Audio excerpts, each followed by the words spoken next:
para conversar conosco. Salvo engano, Américo, Javier Milei foi o primeiro chefe de Estado a visitar Donald Trump na Flórida, nos Estados Unidos, nessa linha aí de proximidade do republicano com o presidente da Argentina. Quando a gente vê ali aquelas lideranças para as quais convites foram enviados, destaco mais uma vez aqui com você a questão do Xi Jinping, que veio muito mais, sem qualquer possibilidade, podemos colocar assim, do líder chinês comparecer ao evento. E no caso do Brasil, tem muita gente falando sobre o convite a Lula, é de praxe esse convite ao corpo diplomático e não ao presidente brasileiro.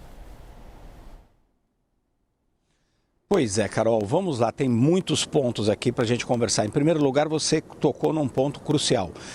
Tradicionalmente, a burocracia americana convida para a cerimônia de posse os corpos diplomáticos daqueles países, ou seja, os embaixadores representados em Washington. Todos eles recebem o convite porque, afinal de contas, têm relações diplomáticas, alguns melhores, outras piores, com os Estados Unidos. Eles são todos formalmente convidados.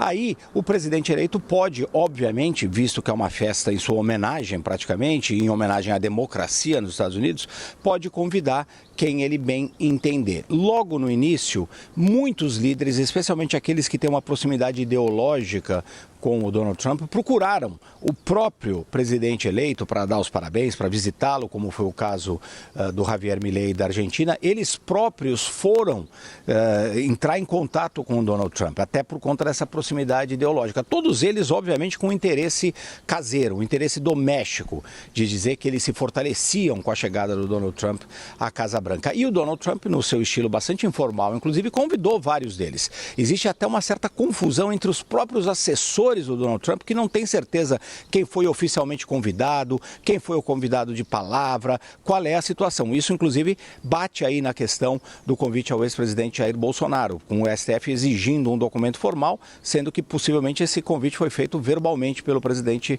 eleito Donald Trump. Ele tem feito isso.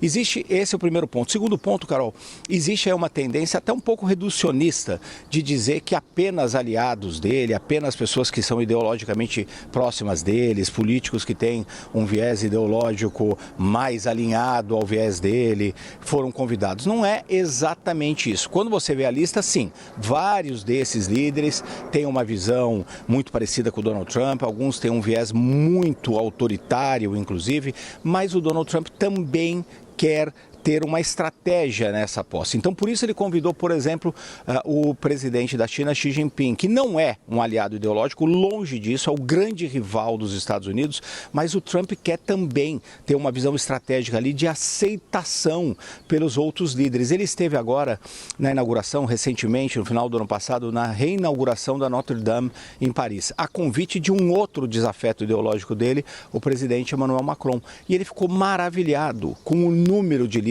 que foram a essa reinauguração da Notre Dame. Mais de 80 líderes na expressão do próprio presidente eleito Donald Trump. Ele viu ali como a França tem importância no mundo, como o presidente Macron usou aquele evento ali para interesses diplomáticos e estratégicos do país. No primeiro ano do seu mandato, no primeiro mandato de 4 anos do presidente Donald Trump, ele adotou uma linha até certo ponto isolacionista, não deu muita bola para os seus aliados, teve vários embates ideológicos, não estava muito interessado em manter as tradições estratégicas diplomáticas de alinhamento dos Estados Unidos. É possível que nesse segundo mandato ele adote uma outra postura, porque ele quer também, além de ser respeitado pelo tamanho dos Estados Unidos, pela sua potência, ele quer, como líder mundial, também ter mais respeito. Então ele convidou muita gente e por isso convidou, por exemplo, o Xi Jinping da China. Ele diz que ele se dá bem com líderes autoritários porque ele fala de igual para igual com eles, como por exemplo o Xi Jinping, o presidente Vladimir Putin da Rússia. Então tudo isso é reflexo nessa posse que vai acontecer na segunda-feira. Eu acho um pouco reducionista demais essa questão de que ele chamou apenas aliados ou apenas candidatos extremistas.